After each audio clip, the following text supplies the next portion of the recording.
Hello friends, welcome to all India Guruji. दोस्तों, मेरा नाम है शशांक कौरव और जैसा कि आप जानते हैं कि मैंने आपके लिए मोस्ट इंपॉर्टेंट 500 मैथमेटिक्स क्वेश्चंस की सीरीज बनाई हुई है, जिसमें मैं इसके सभी टॉपिक्स कवर करूंगा, वो भी क्वेश्चंस के माध्यम से। ये इस सीरीज़ का 8वां वीडियो लेक्चर है। इसके पहले के 7 वीडियो लेक्चर ऑलरेडी अपलोड हो चुके हैं, आप उन्हें ज़रूर देख लें। और आपसे मैं क्षमा मांगता हूँ, सॉरी बोलता हूँ, क्योंकि ये वीडियो बनाने में थोड़ा सा मुझे लेट हो गया। मैं बहुत बिजी चल रहा था, इसलिए मैं वीडियो नहीं बना पाया। यदि आपने इसके पहले के वीडियो लेक्चर नहीं देखे हैं और यदि आप हमसे नए जुड़े हैं तो आप इसके पहले के वीडियो लेक्चर ज़रूर देख लें और हमारे इस कोर्स में शामिल हो जाएं। इस सीरीज़ में मैं मैथमेटिक्स के 500 मोस्ट इंपॉर्टेंट क्वेश्चंस और उनको सॉल्व करने की सबसे अच्छी मेथड्स बता रहा हूं। मैं आपको यकीन दिलाता हूं कि ये 500 क्वेश्चंस के सभी वीडियो लेक्चर्स अच्छे से देखने और समझने के बाद आपको कहीं और भटकने की आवश्यकता नहीं पड़ेगी। ये वीडियोस उन सभी के लिए बहुत ही ज़्यादा यूज़फुल हैं जो किसी भी गवर्नमेंट एग्जाम, चाहे वो यूपीएससी हो, एसएससी, रेलवे, बैंक की तैयारी कर रहे हैं, सबके लिए बहुत ही ज़्यादा इंपॉर्टेंट है, जहाँ भी मैथ सेक्शन पूछा जाता है। मैं इसमें सारे टॉपिक कवर करूंगा जो भी आपको स्क्रीन पर अभी दिखाई दे रहे हैं। ये सारे टॉपिक्स क्वेश्चन के माध्यम से कवर कर दिए जाएंगे। तो चलिए, यदि आपने हमारे चैनल को अभी तो सब्सक्राइब नहीं किया है तो सबसे पहले चैनल को जल्दी से सब्सक्राइब कर दीजिए और बेल बटन पर भी क्लिक कर दीजिए, जिससे कि वीडियो की नोटिफिकेशन सबसे पहले आपको मिले। तो चलिए शुरू करते हैं। आज हम पहला क्वेश्चन देखते हैं। इसके पहले के 70 क्वेश्चन मैं ऑलरेडी बना चुका हूँ, आप वो ज़रूर देख लें। आज हम देखेंगे 71 से लेकर 80 तक के क्वेश्चन। तो चलिए आज का पहला क्वेश्चन देखते हैं। यदि m plus N equal to 1 हो तो m cube plus N cube plus 3mn का मान बराबर होगा। इसमें यह पूछा गया है कि m प्लस एन बराबर 1 है तो m cube plus N cube plus 3mn बराबर कितना होगा, ये पूछा गया है। मैं सभी के हिसाब से क्वेश्चन बनाता हूँ, कुछ थोड़े सिंपल होते हैं, कुछ टफ होते हैं, तो आप लोग उसका ध्यान जरूर रखें। मतलब किसी से भी मैथ्स नहीं भी बनती है, बिल्कुल नहीं बनती, वो भी मेरे वीडियोज़ को देखकर सीख सकता है। तो इसका हम सॉल्यूशन देखते हैं। हमें पता है कि m प्लस एन बराबर होता है 1, ठीक है। इसमें होता है नहीं, मतलब क्वेश्चन में दिया हुआ है ऑलरेडी। हम इसका क्यूब कर देते हैं, यदि क्योंकि हमको इसमें क्यूब में आंसर चाहिए, ठीक है। m cube plus N cube plus 3mn चाहिए, तो हम क्या करेंगे, इसका क्यूब कर देंगे। जब हम m प्लस एन का क्यूब करेंगे, इसका यदि हम क्यूब कर देंगे और इस दोनों साइड क्यूब करना पड़ेगा, इसका क्यूब करेंगे तो क्या होगा, m cube plus N cube plus 3mn m plus N, इस तरीके से बनेगा। मतलब a cube plus B cube plus 3ab a plus B, इस तरीके का फॉर्मूला होता है। आप फॉर्मूले को अच्छे से याद जरूर कर लें, ठीक है ना। a प्लस बी का होल क्यूब का फॉर्मूला कई जगह लगता है, ठीक है। इसको आप अच्छे से याद कर लें, इसका फॉर्मूला यही है। और एक 1 का क्यूब कितना होगा, वो होगा 1। अब हमको पता है यहाँ पर कि m प्लस 1 बराबर कितना होता है, मतलब वो है 1। तो हमारा आंसर कितना हो जाएगा, वो हो जाएगा 1। m cube plus N cube plus 3mn ही हमसे पूछा था, वो होगा आंसर 1। ये क्वेश्चन देखने में टफ लगते हैं, लेकिन ये बहुत ईजी होते हैं यदि आपको फॉर्मूलेज वगैरह पता हो तो। इसमें हमने डायरेक्ट फॉर्मूला पुट किया और हमने आंसर निकाल लिया। नेक्स्ट क्वेश्चन देखते हैं। दो वृत्त अंदर से एक दूसरे को स्पर्श करते हैं। बड़े वृत्त की त्रिज्या 6 सेंटीमीटर है और वृत्तों के केंद्र के बीच की दूरी 2 सेंटीमीटर है, तो दूसरे वृत्त की त्रिज्या कितनी होगी। अब आप इस जब क्वेश्चन को देखेंगे तो कई स्टूडेंट जो होंगे वो देख के इसको सॉल्व नहीं करेंगे, जबकि ये बहुत ही ज़्यादा सिंपल क्वेश्चन मैं आपको बताऊंगा तो आप बोलेंगे बहुत सिंपल क्वेश्चन बता दिया सर, जबकि वो आपको बताने के बाद समझ में आएगा, ठीक है। और मैं आपको एक चीज़ बता दूं, यदि आप साथ में पहले खुद उसके सॉल्व करने की कोशिश करेंगे और बाद में मेरा सॉल्यूशन देखेंगे तो आपको बहुत ज़्यादा बेनिफिट होगा। तो आप वीडियो को पॉज करके भी देख सकते हैं, ठीक है। तो मैं इसका आंसर आपको देता हूँ। ये डायग्राम कुछ इस तरीके से बनेगा। इसमें दिया हुआ है कि दो वृत्त एक दूसरे को अंदर से स्पर्श करते हैं, तो अंदर से स्पर्श कर रहे हैं यहाँ पर, ठीक है। बड़े वृत्त की त्रिज्या 6 सेंटीमीटर है। यहाँ पर जो OR दिया हुआ है ये 6 सेंटीमीटर हमको दिया हुआ है। अब बोला है कि वृत्तों के केंद्र के बीच की दूरी 2 सेंटीमीटर है, मतलब कि इतनी जो है वो 2 सेंटीमीटर है। OR माइनस R बराबर कितना दे दिया, 2 सेंटीमीटर, क्योंकि जो R है ये छोटे वाले वृत्त की त्रिज्या केंद्र है और ये बड़े वाले वृत्त का केंद्र है, तो इन दोनों घटा देंगे कितना आएगा, 2 आएगा। 6 minus R equal to 2, R बराबर 6 माइनस 2 और R की वैल्यू आएगी 4, जो कि हमारा आंसर होगा। तो ये बिल्कुल ईजी था। यदि हम देख के चाहते तो तभी सॉल्व कर सकते थे इसको। ये पूरा 6 दिया है, इतना 2 दे दिया, तो ये ऑब्वियसली 4 ही होगा, ठीक है ना। 4 प्लस 2 6 है ना, ऐसा हो जाएगा। नेक्स्ट क्वेश्चन देखते हैं। निम्न भिन्नों में कौन सी सबसे छोटी है। ये भिन्न दी हुई है 4 तरीके की, इनमें सबसे छोटी भिन्न है वो बताना है। ऐसे क्वेश्चन पूछे ही जाते हैं।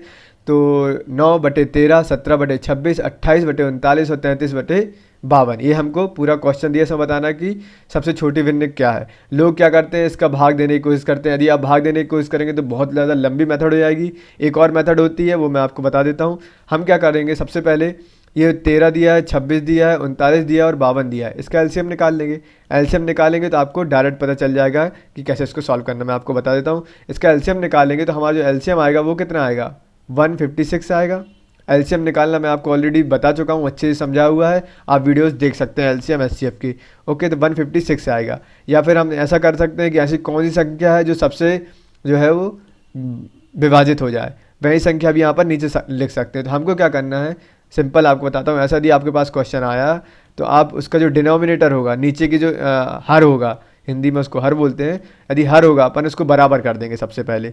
तो हम क्या करेंगे, हमने इसका एलसीएम निकाला आया 156। अब 13 में कितने का गुणा करेंगे तो 156 आएगा, तो 12 का गुणा करेंगे। 26 में कितने का करेंगे, 6 का करेंगे। 39 में 4 का करेंगे और 52 में 3 का करेंगे, तो हमको 156 मिल जाएगा। ठीक है, अब चूंकि हमने नीचे इसमें गुणा किया तो हमको ऊपर भी करना पड़ेगा, जिससे कि दोनों संख्या बराबर रहें। ठीक है, यदि हम इनके नंबर को कट कर देंगे तो ये फिर से उसी फॉर्म में आ जाएंगी। तो हमने नीचे इनको सबको बराबर कर दिया और ऊपर भी गुणा कर दिया। जब हम इसको सॉल्व करेंगे तो कुछ इस तरीके से हमको मिल जाएगा। ऊपर आएगा 108/156, 102/156, 112/156 और 99/156। अब सिंपल इसमें सिर्फ ये होता है, यदि कोई पूछे आपसे कि सबसे छोटी संख्या कौन सी होगी, तो जो सबसे छोटा नंबर होगा वही सबसे छोटी संख्या होगी। तो हमारा इसमें आंसर हो जाएगा 33/52। ठीक है, मैंने बहुत से इसको समझा दिया, आपको थोड़ा देखने में हो सकता है टफ लगे, लेकिन ये बहुत सिंपल है यदि आपसे एलसीएम एचसीएफ आता है तो। और यदि आपसे इसमें पूछ लेते सबसे बड़ी संख्या क्या है, तो वो 112 होती। जो संख्या सबसे बड़ी दिखाई दे वो बड़ी संख्या हो गई।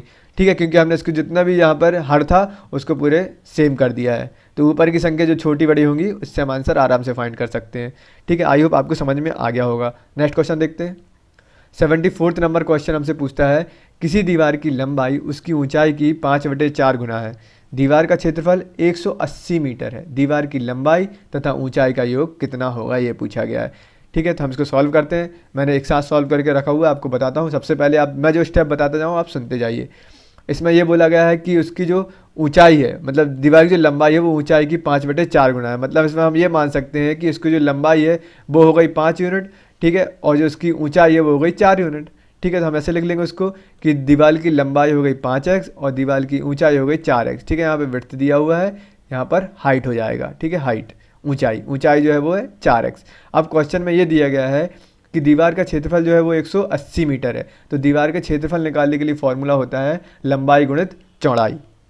लंबाई हमको पता है 5x है, चौड़ाई हमको पता है 4x है और टोटल क्षेत्रफल दिया है 180। इसका हम गुणा करेंगे तो हमको वैल्यू मिलेगी, इसमें जब हम गुणा करेंगे तो हमको कितना मिल जाएगा, 36x²। ठीक है, ऐसा कुछ मिलेगा, नहीं सॉरी 36 नहीं, 5 × 4 करेंगे तो आएगा 20x²। ठीक है, 20x² हमको यहाँ पर मिल जाएगा। जब हम पूरी इसको वैल्यू को फाइंड कर लेंगे तो हमको मिलेगा x = 3 मीटर, है ना। ये 20 से इसको कट कर देंगे और x² से यहाँ पर क्यूब हो जाएगा। 20 से इसको कट करेंगे तो ये जाएगा 9 टाइम्स और x² दिया है तो इसका स्क्वायर करेंगे तो आएगा 3m।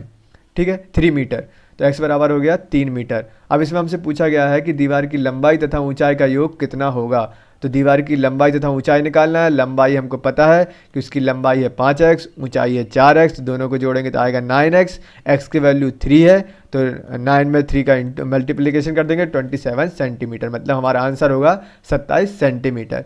एक बार और आपको जल्दी समझा देता हूँ। इसमें दिया हुआ है कि दीवार की लेंथ कितनी है, 5x हमने मान लिया और ऊंचाई है 4x। इसमें दिया है कि क्षेत्रफल 180 मीटर है, तो 5x × 4x करेंगे = 180 कर देंगे तो x बराबर हमारी वैल्यू हो जाएगी 3 मीटर और यहाँ वैल्यू पुट करेंगे तो हमारा आंसर मिल जाएगा। नेक्स्ट क्वेश्चन देखते हैं। 2 ट्रेनें किसी स्थान से 2 समांतर ट्रैकों पर समान दिशा में चलती हैं। ट्रेनों की गति क्रमशः 45 किलोमीटर प्रति घंटा और 40 किलोमीटर प्रति घंटा है। तो 45 मिनट के बाद दोनों ट्रेनों के बीच की दूरी कितनी होगी। ठीक है ना, तो इसमें ये पूछा गया, मैं आपको अच्छे से जब समझाऊंगा तो आपको समझ में आ जाएगा। 2 ट्रेनों के बीच की दूरी पूछा गया है, तो हमको पता है, हमने एक फॉर्मूला है कि स्पीड = डिस्टेंस अपॉन टाइम, कई बार आपको बता चुका हूँ। ठीक है, इसमें पूछा गया है कि दूरी मतलब डिस्टेंस पूछा गया है, तो डिस्टेंस का फॉर्मूला हम क्या बना लेंगे, स्पीड × टाइम, राइट। यदि आपको ये पता है तो आप बहुत आसानी से कर लेंगे, स्पीड × टाइम। हमको स्पीड इसमें दिया गया है 45 और 40 है, तो 45 - 40 कर देंगे। ठीक है, क्यों करेंगे, क्योंकि वो समांतर चल रही हैं। ठीक है, यदि वो समांतर चलती हैं तो हम उनको माइनस कर देते हैं और यदि वो एक दूसरे के अपोजिट चलती तो हम यहाँ पर प्लस कर देते। ठीक है, प्लस साइन लगा देते। अभी हमने माइनस किया क्योंकि दोनों ट्रेनें समांतर चल रही हैं। तो ये हो गई हमारी स्पीड और 45 मिनट टाइम दिया गया है, इसको केवल मल्टीप्लाई करना है। तो हमारा कितना आ जाएगा यहाँ पर 5 × 45/60। ठीक है, यहाँ पर क्या ये 45 माइनस 40 करेंगे तो कितना हो जाएगा, 5 आ जाएगा यहाँ सर। और 45/60 इसलिए लिखा है क्योंकि ये 45 मिनट है, इसको घंटे में चेंज करेंगे तो अपॉन में 60 कर देंगे, 60 मिनट। ठीक है, तो 5 से 60 करेंगे 12 आएगा, और यहाँ पर ये 3 से कट करेंगे 4, ये 3 से 15, तो हमको मिल जाएगा 15/4, और इसको छोटे फॉर्म में लिखेंगे तो 3.75 किलोमीटर। ठीक है, 3.75 किलोमीटर जो है वो दोनों के बीच की दूरी होगी, ट्रेनों के बीच की दूरी होगी 45 मिनट के बाद। ठीक है, तो आपको समझना है केवल इतना था कि डिस्टेंस इक्वल टू होता है स्पीड इनटू टाइम। ठीक है, और यदि दोनों ट्रेनें समानांतर चल रही हैं, मतलब एक दूसरे के बराबर से चल रही हैं, तो जो होगी जो उसकी स्पीड होगी वो माइनस हो जाएगी, और यदि अपोजिट चलेंगी तो दोनों की स्पीड जुड़ जाएगी। नेक्स्ट क्वेश्चन देखते हैं। वार्षिक संयोजित किए जाने वाले चक्रवृद्धि ब्याज पर जिसमें पहले वर्ष की ब्याज दर 10% हो और दूसरे वर्ष की ब्याज दर 12% वार्षिक हो, तो 10,000 रुपये की राशि 2 वर्ष पश्चात कितने रुपए हो जाएगी, ये इसमें पूछा गया है। इस टाइप का क्वेश्चन मैं पहले से आपको समझा चुका हूँ। ठीक है, तो आपको इस बार मैं आपको बताता हूँ उसको कैसे सॉल्व करना है। और आपको एक चीज़ इंपॉर्टेंट बता दूँ, अभी एसएससी सीजीएल के एग्जाम चल रहे हैं, उसमें कुछ क्वेश्चन बिल्कुल सेम टू सेम जो है, थोड़ा उनका नंबर चेंज करके डायरेक्ट पूछ लिए गए हमारी सीरीज़ से। तो आप सीरीज़ को बहुत सीरियसली लें और अच्छे से पढ़ें, चाहे वो सिंपल क्वेश्चन हो या टफ क्वेश्चन हो। ठीक है, तो इसको सॉल्व करते हैं। यहाँ हमको दिया है 2 वर्ष पश्चात मूल्य पूछा है कि कितना होगा। ठीक है, तो हम करते हैं उसको। 10,000 हमारा जो मूलधन दिया है वो कितना दिया है, 10,000 दिया हुआ है। उसके बाद दिया है कि पहले वर्ष की ब्याज दर कितनी है, 10%, तो हम कर देंगे 110/100, और दूसरे वर्ष की दिया हुआ 12%, 112/100। सिंपल, यही पूछा गया। चक्रवृद्धि ब्याज है इसलिए हमने यहाँ पर जो है 110 और 112 लिखा हुआ है। यदि साधारण ब्याज होता तो वो क्या है, मूलधन पे कभी मतलब ब्याज पे ब्याज नहीं लगता। साधारण जो चक्रवृद्धि होता है वो ब्याज पर ब्याज लगता है, इसलिए हमने उसको इस फॉर्म में लिखा हुआ है। ठीक है, अब कुछ नहीं, इसको सॉल्व करेंगे हम, तो हमारा जो आंसर मिलेगा, आपको इसको पूरा सॉल्व कर लेना। हमारा जो आंसर मिलेगा वो हमको मिलेगा 12,320 रुपये। सिंपल, इसको सिर्फ आपको कट बस करना है वैल्यूज़ को, और आपको डायरेक्ट आंसर मिल जाएगा। इन दोनों को जब आप मल्टीप्लाई करेंगे तो 12,320 रुपये आंसर हमको मिल जाएगा। नेक्स्ट क्वेश्चन देखते हैं। यदि x equals to a sine theta plus cos theta, y equals to b sine theta minus cos theta हो, तो x square upon a square plus y square upon b square का मान क्या होगा। ठीक है, तो इसमें हमको ये वैल्यू दी हुई है, ये x और y की वैल्यू दी हुई है, तो हमको ये फाइंड करना है। तो हमने देख लिया x बराबर है a sine theta plus cos theta, y बराबर है b sine theta plus cos theta. अब हमको ये फाइंड करना है, ये क्वेश्चन दिया हुआ है, इसी फॉर्म में हम लिख देते हैं। x की वैल्यू हम यहाँ पर लिखेंगे एक्स स्क्वायर के फॉर्म में, तो क्या हो जाएगा, a square sine theta plus cos theta का whole square upon a square, क्योंकि ए स्क्वायर नीचे दिया गया है। बाय स्क्वायर की वैल्यू यहाँ पर लिखेंगे B square sine theta plus minus cos theta का होल स्क्वायर। ठीक है, और यहाँ पर बी स्क्वायर यहाँ पर लिख देंगे। ये दोनों वैल्यू हमको दी हुई थी। अब सिंपल क्या करना है, जो ए स्क्वायर दिया उसको ए स्क्वायर से कट हो जाएगा, ये यहाँ पर बी स्क्वायर से कट हो जाएगा। उसके बाद हमारा फॉर्म कुछ इस तरीके से जाएगा। अब देखो यहाँ क्या लिखा है, sine theta plus cos theta का स्क्वायर, मतलब ए प्लस बी का होल स्क्वायर का फॉर्मूला क्या होता है, a square plus b square plus 2ab, यही होता है फॉर्मूला। इसी फॉर्म में हमको इन दोनों को ए और बी मान के लिखना है, तो क्या हो जाएगा, sine square plus cos square theta plus 2 sine theta cos theta. ऐसे ही हम a माइनस बी के फॉर्म में इसको लिख देंगे, sign theta minus cos theta को, तो जाएगा sign square theta plus cos square theta minus 2 sine theta cos theta. ठीक है, सिंपल हो गया। अब जब हम इसको ब्रैकेट से बाहर निकालेंगे तो ये प्लस 2 साइन थीटा से माइनस 2 साइन थीटा कट हो जाएगा, और यहाँ पर हमको वैल्यू मिलेगी 2 sign square theta plus cos square theta. और चूंकि हम जानते हैं कि sign square theta plus cos square theta बराबर होता है 1। ठीक है, ये एक इक्वेशन होती है, sine square theta plus cos square theta equal to 1 होता है। ठीक है, कहीं भी आपको दिया हुआ हो तो इसका आंसर हमेशा 1 ही होता है। तो 2 × 1 करेंगे तो आंसर हमको मिल जाएगा 2। ठीक है, उम्मीद है आपको ये वाला जो क्वेश्चन है वो समझ में आ गया होगा। नेक्स्ट क्वेश्चन देखते हैं। 78 नंबर क्वेश्चन। एक कक्षा में छात्रों की संख्या 20% से बढ़कर 66 हो जाती है, तो प्रारंभिक संख्या कितनी थी। हमने मान लिया कि उसकी जो प्रारंभिक संख्या थी वो थी x। अब इनने लिखा है कि उसकी जो संख्या है, छात्रों की संख्या जो है वो 20% से बढ़कर 66 हो रही है, मतलब कितनी बढ़ रही है, वो 120% हो रही है। राइट, तो x इंटू 120/100 कर देंगे, 20% बढ़ रही है, मतलब 120% हो गई टोटल। राइट, इसको जब हम सॉल्व करेंगे इक्वल टू 66 इसलिए लिखा है क्योंकि ये 20% से बढ़ी हुई है। इसको सॉल्व करेंगे तो हमको आंसर मिल जाएगा x इक्वल टू 55। ओके, तो जो प्रारंभिक संख्या थी वो 55 थी, 20% बढ़ाकर 66 हो गई। नेक्स्ट क्वेश्चन देखते हैं। कोई राशि कितने प्रतिशत के साधारण ब्याज पर 15 वर्ष में दोगुनी हो जाएगी। ऐसा बहुत मतलब एक लाइन में क्वेश्चन पूछ लिया जाता है, लेकिन थोड़ा सा टफ होता है करना, जिनसे ये क्वेश्चन नहीं बनते हैं। तो इसमें ये बोला है कि कोई राशि है, उस पर कितने प्रतिशत के उस पर साधारण ब्याज लगाया जाए कि 15 वर्ष में दोगुनी हो जाए। मतलब सिंपल ये बोल रहा है कि जितना हमारा मूलधन था उतना ही ब्याज हो जाए तो हमारी राशि दोगुनी हो जाएगी, राइट। मतलब मूलधन का यदि हम दोगुना कर दें तो वही हमारी टोटल राशि हो जाएगी, क्योंकि ब्याज और मूलधन जो है वो बराबर है। क्योंकि हमारा मान लीजिए हमने 1,000 रुपये जो था वो हमारा मूलधन था, तो हमारा जो 15 वर्ष बाद जो हमको दोगुनी राशि मिल रही है, मतलब हमको 2,000 मिल रही है, 1,000 रुपये और लग गए हमारे, मतलब उस पर ब्याज मिल गया, तो बराबर हो गए ना दोनों, मूलधन और ब्याज दोनों बराबर हो गए, राइट। तो हमको पता है कि मूलधन और ब्याज बराबर हैं। अब इसमें क्या करेंगे, सिंपल साधारण ब्याज का फॉर्मूला लगाएंगे, PRT/100, मतलब मूलधन इंटू समय इंटू दर, ये करेंगे तो P हमारा हो गया साधारण ब्याज। चूँकि यहाँ ब्याज में हमने P इसलिए लिखा हुआ है हम, क्योंकि मूलधन और ब्याज बराबर हैं, प्रिंसिपल और मूलधन दोनों बराबर हैं ब्याज। तो P इंटू 15 इंटू R/100, दोनों को P लिया हुआ है क्योंकि ब्याज और मूलधन बराबर हैं। इसको हम सिर्फ वैल्यू कट करेंगे, यहाँ से P से PA कट हो जाएगा, ठीक है, और R बराबर हमारा आ जाएगा 100/15, और इसको टोटल कट कर देंगे तो आ जाएगा 6/2/3%।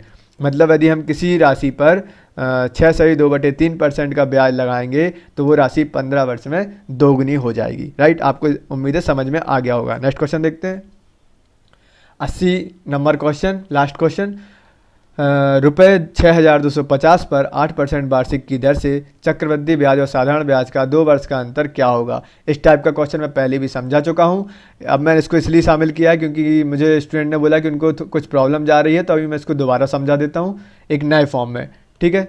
तो इसको देखते हैं, 2 वर्ष का कंपाउंड इंटरेस्ट और सिंपल इंटरेस्ट का जो अंतर है वो हमको फाइंड करना है। हमको राशि दी गई है 6,250 और 8% की वार्षिक दर से। हमको फॉर्मूला इसका पता है कि PR²/10,000 होता है, राइट। हमको वैल्यू पता है, P की वैल्यू हो जाएगी 6,250 और वार्षिक ब्याज दर भी दी गई है 8%, तो 8 इंटू 8 इसलिए किया क्योंकि यहाँ पर R² है अपॉन 10,000, 100 इंटू 100 कर देंगे 10,000, राइट। इस वैल्यू कट करेंगे हम, तो इस तरह से कट हो जाएंगी ये वैल्यू, ठीक है। ये आएगा 125, यहाँ पर 25, ठीक है।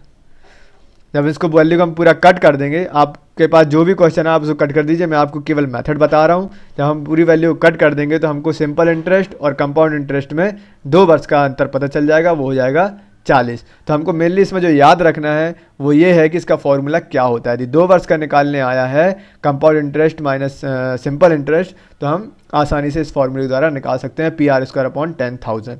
ओके फ्रेंड्स, तो ये थे 500 मैथमेटिक्स के कुछ क्वेश्चंस। आई होप आपको ये वीडियो पसंद आया होगा। यदि वीडियो अच्छा लगा तो वीडियो को लाइक एंड शेयर जरूर कीजिए और कमेंट भी करते रहिए। थैंक यू, जय हिंद।